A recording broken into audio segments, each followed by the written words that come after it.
Okay, so Discover EV is on the UK launch of the Audi E-Tron, and we're joined by Chris Batty, Product Manager of the Audi E-Tron. Thank you for joining us. Okay. Please can you tell us exactly what it is that you do?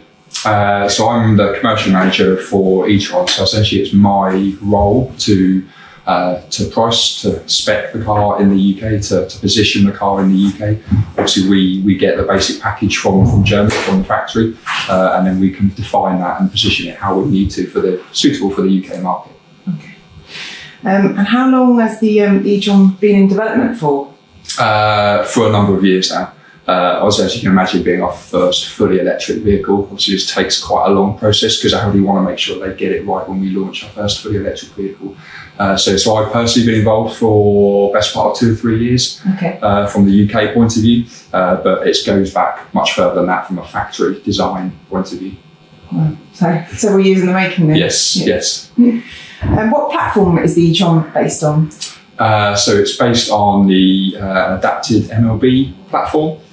We have a new specific bespoke electric vehicle platform, the MEB platform, that will be coming on some of the future kind of upcoming models. But this is on an adapted MLB platform. Okay. And the MEB, is that shared with Volkswagen? Yes, it's a group platform. Was it a deliberate effort to make the E-Tron essentially look like a conventional Audi? Yes, I think from the research that we did, we find that actually a lot of people, they want to purchase and drive an electric vehicle, but they don't necessarily want it to look radical or immediately stand out as something different as an electric vehicle. So the designers purposely wanted to make sure that it had the Audi DNA, so it was instantly recognisable as an Audi SUV. Yeah. But it has some kind of key little credentials and features that do signify it as an electric vehicle itself. So such as obviously the kind of partially enclosed front grille, the kind of black side seals which signify where the battery is located. Obviously the exterior virtual door mirrors as well, which is a unique aspect of this vehicle. And talking of those, actually, that's a world first, isn't it? On a volume production car, yes. Okay. Yeah, so the first volume production car which has these exterior virtual mirrors. They're not standard on the car, they're standard on the launch trim. They can be added as an optional extra. And why did Audi take this approach with the door mirrors? Several reasons. So first of all, from a design point of view, obviously they look great. They actually reduce the width from a traditional door mirror. But more importantly, they do have some real kind of tangible benefits. So from an efficiency point of view, they help with the aerodynamics. So they actually reduce the drag coefficient by 0.1 to 0.27. Obviously that has benefits for the electric vehicle in terms of helping to improve the range. Yeah. And there's also actually real benefits from a vision point of view, so in reduced vision situations, so such as at night, you can actually see a lot more via the cameras than you can with just a traditional glass door mirror. Okay. And I believe it's best in class in terms of aerodynamics. Yes, yes, with virtual mirrors. Yes.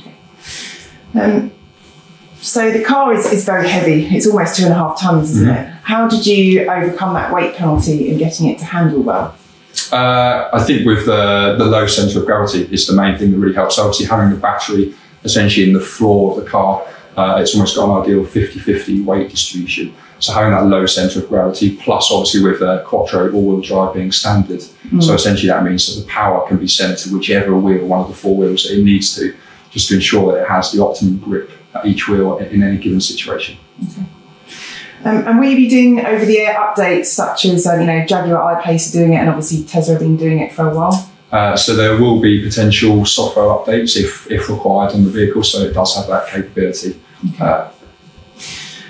The E-Tron has 402 brake horsepower and a 0 to 62 mile per hour time of 5.7 seconds.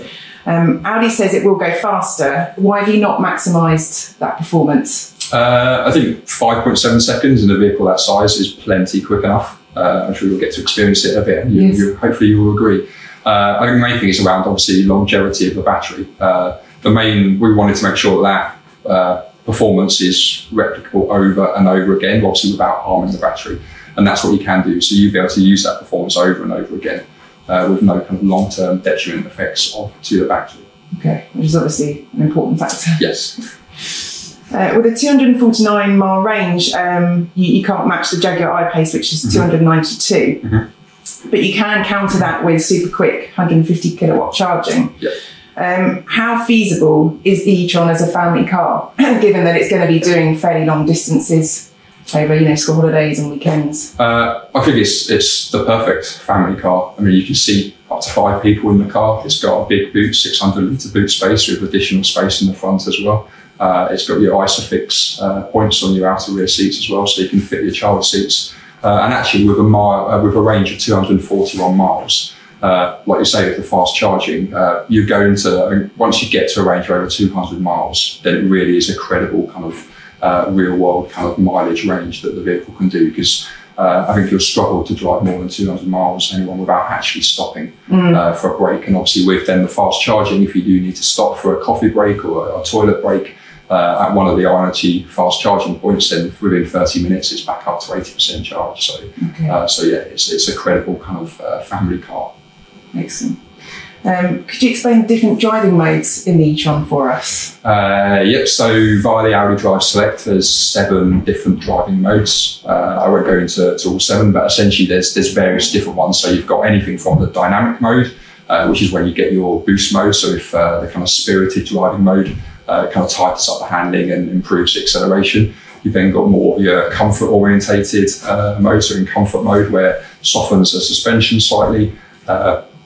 That then makes sure the handling is nice and easy and soft, so in city situations. And then you've also got your off-road mode as well. So this is a fully usable, as well as a family kind of SUV. Actually, this car can be taken off-road if required. So it's got an off-road mode, and actually with the off-road mode, it raises the suspension as well, because it's got the adaptive suspension, air suspension as standard. So that can be raised and lowered. So it's a fully credible off-road vehicle. Do you envisage many people taking it off-road?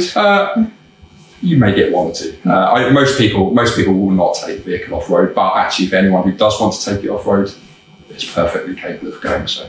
Okay. How is the e-Tron's interior different to a conventional petrol or diesel-powered Audi?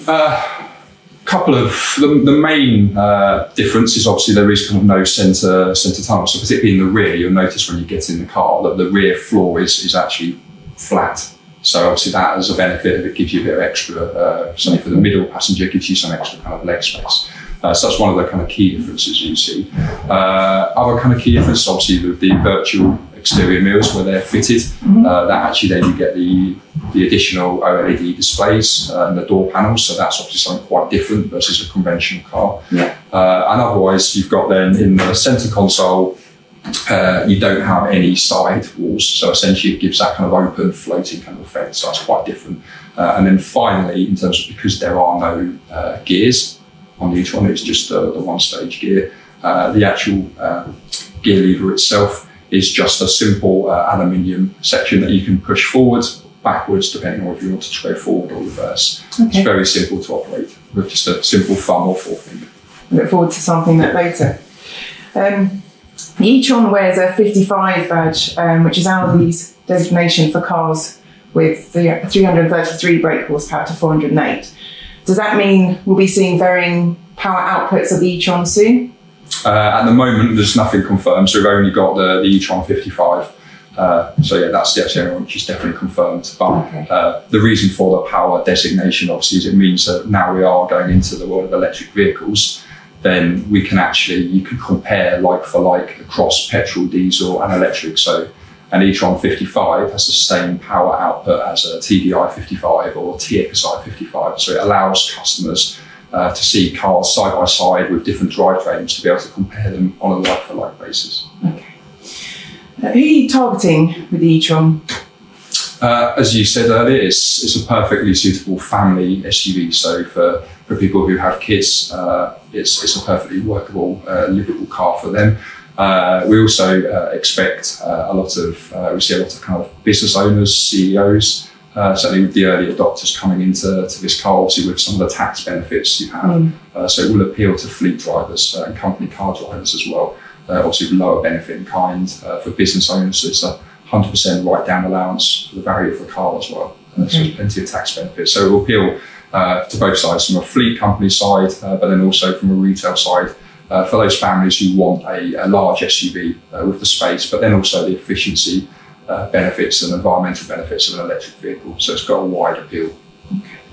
And to that end, how many do Audi envisage selling in Europe, and what percentage of the take-up would be from the UK? So we never obviously like to quote figures, but in terms of we actually, we're confident that this car, being our first fully electric car, is going to do kind of really, really well. So if you think in terms of obviously the price point of the car being a first electric vehicle, then it's we're really confident in terms of the performance and the volume that we're going to see of this car. Can you tell us how many orders you've had from the UK? We can't kind of talk in terms of any actual specific numbers, but we did for the first time have a depositor system. So we actually took deposits on the E-Tron in the UK. So we had almost essentially a waiting list of people ready to order their car. And we have only recently just opened. So we're now starting obviously to see that those orders now kind of coming through. So those deposits converting to orders. So it's been really positive. Positive.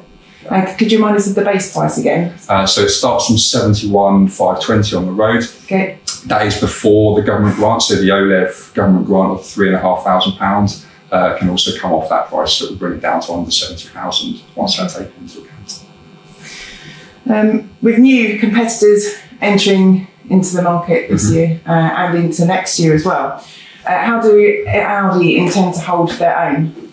I think the vehicle, the kind of product, speaks for itself really. I mean, once you have a drive of the car, I think it drives incredibly well.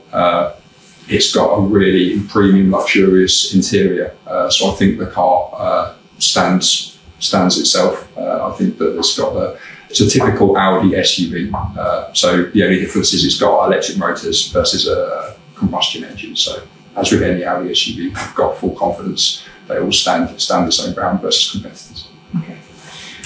How important do you think Audi's involvement in the FIA Formula E Championship is in relation to electric cars in the future for Audi brand? I think it's really important because we're learning all the time from the experience and the technology that go into those race cars, and a lot of that technology then filters down into cars like the Audi E-Tron. So we're learning all the time, so it's really, really important. And also it's really important for building the kind of awareness and the brand awareness that we actually now sell electric vehicles. What can we look forward to next from Audi in the UK? As we heard earlier, so obviously we saw the prototype of the E-Tron Sportback at Geneva. So we've got that to look forward to when the kind of production version of that comes. And in the next couple of years, we'll also, as you've seen in the preview, the prototype of the E-Tron GT coming, which is a really exciting electric vehicle. And then we've got the Q4 E-Tron concept was also shown at Geneva. So the full production version of that will be coming in the next few years. So really exciting new electric vehicle products, appealing to different customers as well, which is great. So we're looking at 4 new models in the next 2 years? In the next few years, 4 new models, yes. Excellent. I look forward to driving them all. Yes. Okay. Thank you very much for your time. That's okay. Okay, bye-bye. Thank you.